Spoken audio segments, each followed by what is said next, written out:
നമസ്തേ. ഒടുവിൽ ആ വില്ലനെ പിടികിട്ടിയിരിക്കുന്നു.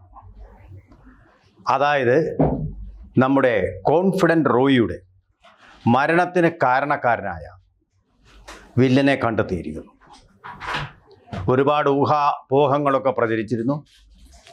അതിനെല്ലാം ഒടുവിൽ ഇപ്പോൾ ഇതാ കണ്ടെത്തിയിരിക്കുന്നു. അതിലെ പ്രധാനപ്പെട്ടതും ഏറ്റവും അധികം നമുക്ക് വിശ്വസിക്കാവുന്നതുമായ ഒരു തെളിവ് കണ്ടെത്തിയിരിക്കുന്നു. ആ തെളിവെന്ന് പറഞ്ഞാൽ മറ്റൊന്നുമല്ല, കോൺഫിഡൻറ്റ് റോയി എന്ന CJ റോയി വിഷാദ രോഗത്തിന് വിധേയനായിരുന്നു എന്നുള്ള കണ്ടെത്തലാണ്. കർണാടക സ്പെഷ്യൽ ഇൻവെസ്റ്റിഗേഷൻ ടീമിൻ്റെ അന്വേഷണത്തിലാണ് ഇത് കണ്ടെത്തിയിരിക്കുന്നത്.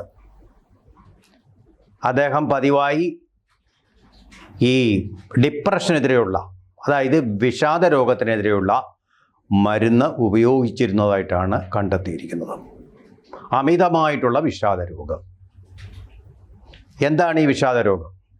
ഞാനൊരു വൈദ്യശാസ്ത്ര വിദഗ്ധനൊന്നും അല്ലെങ്കിലും നമ്മൾ കേട്ടിട്ടുള്ളിടത്തോളം പറയാം, മനസ്സിലാക്കിയിട്ടുള്ളിടത്തോളം സാമാന്യ പൊതുവിജ്ഞാനം മാത്രം ഉപയോഗിച്ചുകൊണ്ട് പറയും. ഒരു വിദഗ്ധാഭിപ്രായമല്ല. നമ്മൾ മനുഷ്യർ, ആണുങ്ങളായാലും പെണ്ണുങ്ങളായാലും, ഒരു പ്രായം കഴിയുമ്പോൾ, സ്ത്രീകളിലാണെങ്കിൽ മെനോപോസ് വന്ന് കഴിയുമ്പോൾ, ആണുങ്ങളിലെ ആൻഡ്രോപോസ് വരണമെന്നില്ല, അതിന് മുമ്പ് തന്നെ ഒരു 45 വയസ്സൊക്കെ കഴിയുമ്പോൾ, 50 വയസ്സൊക്കെ കഴിയുമ്പോൾ, പല പ്രായങ്ങളാവാം അതിന്, അവരുടെ മസ്തിഷ്കത്തിലേക്ക് പ്രവഹിക്കുന്ന, അവർക്ക് സന്തോഷം പകരുന്ന ഡോപ്പമൈൻ എന്നൊരു ഹോർമോണുണ്ട്. ആ ഡോപ്പമൈൻ ഹോർമോണിൻ്റെ പ്രവർത്തനം വളരെ കുറയുന്നു, വളരെ താഴ്ന്ന നിലയിലായിത്തീരുന്നു. ഒരു പ്രായം കഴിയുമ്പോൾ ദൈവം തന്നെ, പ്രകൃതി തന്നെ ഏർപ്പെടുത്തിയിരിക്കുന്ന ഒരു കടിഞ്ഞാണാണത്. അതായത് നമുക്ക് സുഖം തോന്നിക്കുന്ന ഒന്നാണ് ഈ ഡോപ്പമൈൻ എന്ന് പറയുന്നത്. മൊത്തത്തിൽ ഒരു കംഫർട്ട് സോണിൽ നമ്മളെ എത്തിക്കുന്ന ഒന്നാണ് ഡോപ്പമൈൻ. ഈ ഡോപ്പമൈൻ മാത്രമല്ല കേട്ടോ നമുക്ക് സന്തോഷം പകരുന്ന ഹോർമോണുകൾ. മസ്തിഷ്കത്തിന് കെമിക്കൽ റിയാക്ഷൻ ഉണ്ടാക്കിക്കൊണ്ട് നമ്മളെ ഒരു സുഖാവസ്ഥയിൽ, സുഖാനുഭൂതിയിൽ എത്തിക്കുന്ന ഡോപ്പമൈൻ അതിലെ പ്രധാനപ്പെട്ട ഒന്നാണെന്ന് മാത്രം. അതുപോലെ സെറാട്ടോണിനുണ്ട്, എൻഡോർഫിനുണ്ട്, അങ്ങനെ പലതരം ഹോർമോണുകളുണ്ട്. ഇത് ഒക്കെ എന്ന് പറഞ്ഞാൽ ഡക്ട്ലെസ് ഗ്ലാൻസ് ആണ്. അതായത് ഇത് രക്തത്തിലേക്ക് നേരിട്ട് അങ്ങ് കലരുന്ന ഹോർമോണുകളാണ്. ആ ഹോർമോണുകൾ നമുക്ക് പ്രചോദനം നൽകുന്നു, അതുപോലെ തന്നെ വലിയ തോതിലുള്ള സുഖവും സുഖാനുഭൂതിയും ഒക്കെ നൽകുകയും ചെയ്യുന്നുണ്ട്. ഇതാണ് നമ്മുടെ ജീവിതത്തിലുള്ള മുന്നോട്ടുള്ള നടത്തത്തിന് ഒരു ഉത്സാഹവും ഒരാവേശവും ഒക്കെ നൽകുന്നത്. ചെറുപ്രായത്തിൽ കുട്ടികളിൽ ഒക്കെ അത് ധാരാളമായിട്ടുണ്ടാവും. അതുകൊണ്ടാണ് വളരെ പ്രസരിപ്പോടുകൂടി, ജീവിതത്തോടൊരു വലിയൊരു ആവേശത്തോടു കൂടി, പോസിറ്റീവായിട്ടുള്ള എനർജിയോടുകൂടി അവർ പ്രവർത്തിക്കുന്നതൊക്കെ ക്രമേണ ഇത് കുറഞ്ഞു വരും. യൗവനത്തിലും കൗമാരത്തിലും ഇതൊക്കെ, കൗമാരത്തിൻ്റെ അവസാന ഘട്ടത്തിലേക്ക് എത്തുമ്പോൾ ഇത് വളരെ അതിൻ്റെ പാരമ്യത്തിൽ സാധാരണഗതി അങ്ങനെയാണ് സംഭവിക്കുന്നത്. യൗവനത്തിലും ഒക്കെ ഇത് നല്ല വലിയ അളവിൽ ഇതിൻ്റെ ഉൽപ്പാദനം നടക്കുന്നുണ്ട്. അത് നേരെ രക്തത്തിലേക്ക് കടന്ന് നമ്മളെ വലിയ പ്രസരിപ്പുള്ള ആൾക്കാരായിട്ടും വളരെ ധനാത്മകമായിട്ടുള്ള പോസിറ്റീവായിട്ടുള്ള ചിന്തകളുള്ളവരാക്കി മാറ്റും എന്നാണ് വിദഗ്ധ ഡോക്ടർമാർ പറയുന്നത്. എന്നാൽ ക്രമാൽ ഇത് അളവിൽ കുറഞ്ഞ് ക്രമപ്രവൃത്തമായിട്ട് കുറഞ്ഞു വരും. എല്ലാവരിലും അങ്ങനെ കുറയണമെന്നില്ല. അവസാന കാലത്തും ഇതേ അനുഭൂതിയോടുകൂടി നിൽക്കുന്ന ആൾക്കാരും ഉണ്ട്. ഇത് പണമൊന്നും ഇതിനൊരു ഘടകമല്ല. എത്ര പണം കിട്ടിയാലും, എത്ര സാമ്രാജ്യങ്ങൾ വെട്ടിപ്പിടിച്ചാലും ഇതിനൊരു അവസാനം ഉണ്ടാവുകയില്ല. നമുക്കറിയാം, അലക്സാണ്ടർ ചക്രവർത്തി ലോകം മുഴുവൻ വെട്ടിപ്പിടിച്ചതാണ്. അദ്ദേഹത്തിന് കീഴടങ്ങാത്ത സിംഹാസനങ്ങളില്ല. ലോകം മുഴുവൻ സ്വന്തമാക്കി കഴിഞ്ഞിട്ടും 33-ാമത്തെ വയസ്സിൽ, കേവലം 33-ാമത്തെ വയസ്സിൽ അദ്ദേഹം മരിക്കുമ്പോൾ, ഒരുപക്ഷെ യേശു ക്രിസ്തു മരിച്ച അതേ പ്രായത്തിൽ അദ്ദേഹം മരിക്കുമ്പോൾ, തൻ്റെ ശവപേടകത്തിൽ കിടക്കുമ്പോൾ തൻ്റെ 2 കൈകളും വെളിയിലേക്ക് ഇട്ടുകൊണ്ട് വേണം ശവഘോഷയാത്ര നടത്താനെന്നാണ് പറഞ്ഞത്. എന്താ കാര്യം? ലോകം മുഴുവൻ വെട്ടിപ്പിടിച്ച എൻ്റെ കൈകളിലൊന്നുമില്ല, ആ ശൂന്യതാബോധം. അതാണ് നമ്മളെല്ലാം വെട്ടിപ്പിടിച്ചാലും നമ്മുടേതാകുന്നില്ല എന്നൊരു തോന്നലുണ്ടാക്കുന്ന ഒരവസ്ഥ. അങ്ങനെ ഒരു അവസ്ഥയിലേക്ക് നമ്മൾ പോകുന്നു. അത് 33-ാമത്തെ വയസ്സിൽ തന്നെ അദ്ദേഹത്തിന് ആ ബോധം ഉണ്ടായി. എന്തെന്ന് വെച്ചാൽ ഇന്ത്യയിൽ വന്നിട്ട് വളരെ ഋഷിമാരുമായിട്ടും ഒക്കെ അദ്ദേഹം സംവദിച്ചു. അതുപോലെ തന്നെ ഡയോജിനിസ് എന്ന് പറയുന്ന ഗ്രീക്ക് തത്വചിന്തകനുമായിട്ടും അദ്ദേഹം സംവദിച്ചു. അതിൻ്റെയൊക്കെ ഫലം കൂടിയാണ് അദ്ദേഹത്തിൽ ആ തത്വചിന്ത ഉണ്ടായത്. അപ്പോൾ സാമ്രാജ്യങ്ങൾ മുഴുവൻ വെട്ടിപ്പിടിച്ച അലക്സാണ്ടർ ചക്രവർത്തിക്ക് ആ ശൂന്യതാബോധം ഉണ്ടായെങ്കിൽ, 33-ാമത്തെ വയസ്സിൽ തന്നെ ഉണ്ടായെങ്കിൽ,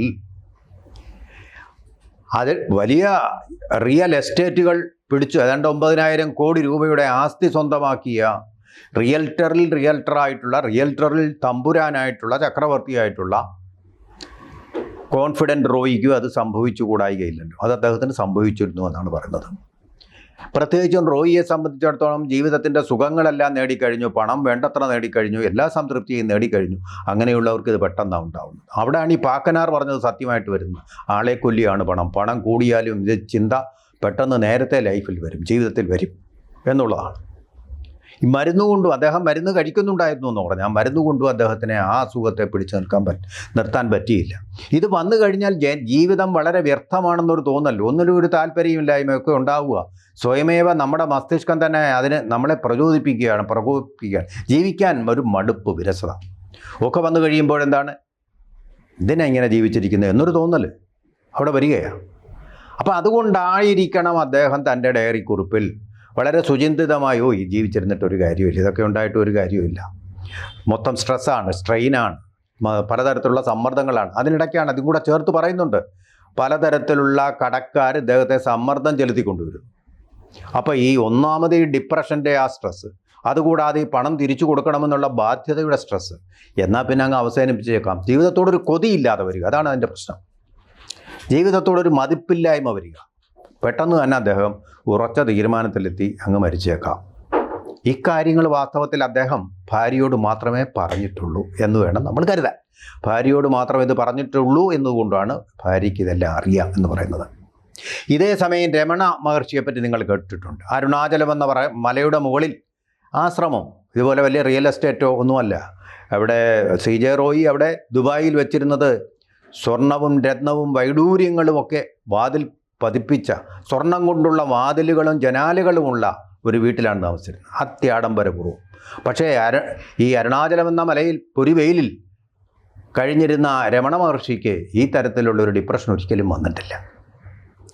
അദ്ദേഹം മരിക്കുന്നത് സന്തോഷത്തോടുകൂടി മരിക്കുകയാണ്. മരിക്കേണ്ട സമയത്ത്, അതായത് മരിച്ചു കഴിഞ്ഞാലും ഞാൻ ഇല്ലാതാവുന്നില്ല, ഞാനെന്ന് പറയുന്നത് ശരീരമല്ല, എൻ്റെ ആത്മാവാണ്. ആത്മാവ് വിലയം പ്രാപിക്കുകയാണ് ഈ പ്രപഞ്ചത്തിലേക്ക്, ബ്രഹ്മത്തിലേക്ക് എന്നുള്ളൊരു ചിന്തയാണ് അദ്ദേഹത്തിനുണ്ടാവുന്നത്. ഞാൻ തത്വചിന്തകളോട് വിളമ്പുകയല്ല, ആ വ്യത്യാസം മനസ്സിലാക്കാൻ വേണ്ടി മാത്രം പറയുകയാണ്. അപ്പോൾ ഒരു മരുന്നും കഴിക്കേണ്ടി വന്നില്ല രമണ മഹർഷിക്ക്. അതുകൊണ്ടാണ് ഞാൻ പറഞ്ഞത്, പാക്കനാർ പറയുന്നത് സത്യമാണ്, ആളെ കൊല്ലിയാണ് പണം. ആഡംബരം കൂടിയാലും ഡിപ്രഷൻ്റെ അളവും വളരെയധികം കൂടും, അതായത് ഡോപ്പമിൻ ഹോർമോൺസിൻ്റെ അളവും വളരെയധികം കുറയും. ഇതാണ് സംഭവിക്കുന്നതെന്ന് എനിക്ക് തോന്നുന്നു പലപ്പോഴും. മരുന്നുകൾക്കും അതിനെ നിയന്ത്രിക്കാൻ പറ്റില്ല, നമ്മൾ കണ്ടുപിടിച്ച മരുന്നുകൾക്കൊന്നും. അതുകൊണ്ടാണ് പറയുന്നത് യോഗ എന്ന് പറയുന്നതും ധ്യാനം എന്ന് പറയുന്നതും അത് ഏത് തരത്തിലുള്ള ആയിക്കോട്ടെ, ക്രിസ്തീയ രീതിയിലുള്ള വിപാസന ധ്യാനമൊക്കെ ഉണ്ട്, ആ രീതിയിലുള്ളതായാലും നമ്മൾ ചെറുപ്പത്തിൽ തൊട്ട് പരിശീലിച്ചു വന്നാൽ ഇത്തരം ശൂന്യതാബോധങ്ങളും ഡിപ്രഷനുകളും ഒക്കെ നമുക്ക് ഇല്ലാതായി തീരും എന്നുള്ളതാണ് കണ്ടിട്ടുള്ളത്. ഉദാഹരണത്തിന് ഞാൻ തന്നെ യോഗ പതിവായിട്ട് ഞാൻ 3-ാം ക്ലാസ്സിൽ പഠിക്കുമ്പോൾ തൊട്ട് പരിശീലിച്ചിട്ടുള്ള ഒരാളാണ്. അതുകൊണ്ട് തന്നെ ഈ ശൂന്യതാബോധമോ ഈ ഡിപ്രഷനോ ഒരിക്കലും, ജീവിതം എന്ന് പറയുന്ന ഉത്സാഹഭരിതം, ലൈഫ് ഈസ് ബ്യൂട്ടിഫുൾ എന്ന് തന്നെയാണ് ഈ പ്രായത്തിൽ ഞാൻ കരുതിക്കൊണ്ടിരിക്കുന്നത്. അപ്പോൾ ആ രീതിയിൽ എൻ്റെ ഒരു അനുഭവ ബോധ്യം കൊണ്ടുകൂടി പറയുകയാണ്. തീർച്ചയായിട്ടും ഇത്തരം ഡിപ്രഷനുകൾ നമ്മൾ ഒഴിവാക്കേണ്ട കാര്യങ്ങൾ തന്നെയാണ്. അത് ചിലപ്പോൾ ആത്മഹത്യയിലേക്ക് തന്നെ നയിച്ചെന്ന് വരാം. ആത്മഹത്യയാകട്ടെ ഒന്നിനും ഒരു പരിഹാരവുമല്ല എന്നുള്ളതാണ്. അപ്പോൾ തീർച്ചയായിട്ടും ഇതാണ് അതിലെ വില്ലൻ. ഇപ്പോൾ കർണാടക പോലീസ്, അതിൻ്റെ വാർത്തയിലേക്ക് വന്നാൽ കർണാടക പോലീസ് ഇപ്പോൾ കൊച്ചിയിലേക്ക് വരികയാണ്. കൊച്ചിയിലാണ് നമ്മൾ ഈ ക്രിസ്റ്റൽ ഗ്രൂപ്പിൻ്റെ ആസ്ഥാനം ഉള്ളതായിട്ട് കാണുന്നത്. അതുകൂടാതെ മുംബൈയിലും ഉണ്ട്, അവർക്ക് കൽക്കട്ടയിലും ഉണ്ട്, ഡൽഹിയിലും ഉണ്ട് ക്രിസ്റ്റൽ ഗ്രൂപ്പിൻ്റെ സ്ഥാപനങ്ങൾ എന്നുള്ളതാണ് നമ്മൾ മനസ്സിലാക്കുന്നത്. എന്തായാലും അവരോട് അങ്ങനെയുള്ള റിയൽറ്റേഴ്സുമായിട്ടും കുറേ കാര്യങ്ങൾ അന്വേഷിച്ചറിയാനുള്ളത് കൊണ്ടാണ് വരുന്നത്. ഇപ്പം അവരെ അന്വേഷിച്ച് കണ്ടെടുത്ത കാര്യങ്ങൾ രഹസ്യമായി തന്നെ അവിടെ ഇരിക്കട്ടെ. കൂടുതൽ കണ്ടെത്തലുകൾ അവർ തീർച്ചയായിട്ടും നടക്കും. അപ്പോൾ നമുക്കതിൻ്റെ കൂടുതൽ കാര്യങ്ങൾ മനസ്സിലാവും. എന്തായാലും ശരി, ഈ മനുഷ്യൻ, ഈ ഒരു നല്ല മനുഷ്യൻ എന്ന് തന്നെ നമ്മൾ വിശ്വസിക്കുന്ന ആൾ എങ്ങനെ മരിച്ചു എന്നുള്ളത്. ഓരോരുത്തരുടെ ജീവിതത്തിലും ചില പാളിച്ചകളുണ്ടാവും. ആ പാളിച്ചകൾ ഇല്ലാത്തവരാരും ഉണ്ടാവില്ല. അതുകൊണ്ട് മാത്രം ഒരു മനുഷ്യൻ മരിക്കണമെന്ന് നമ്മൾ ആഗ്രഹിക്കുകയില്ല. തീർച്ചയായിട്ടും അതിൻ്റെ സത്യങ്ങൾ പുറത്തു വരട്ടെ, അത് അദ്ദേഹത്തെ കൂടുതൽ അഗ്നിശുദ്ധനാക്കുന്നതാക്കട്ടെ എന്ന് മാത്രം പ്രാർത്ഥിക്കുകയേ നിവൃത്തിയുള്ളൂ. കൂടുതൽ വാർത്തകളും വിശേഷങ്ങളും നിങ്ങളിലേക്ക് എത്താൻ ABC മലയാളം സബ്സ്ക്രൈബ് ചെയ്യുക, ബെൽ ബട്ടണും അമർത്തുക.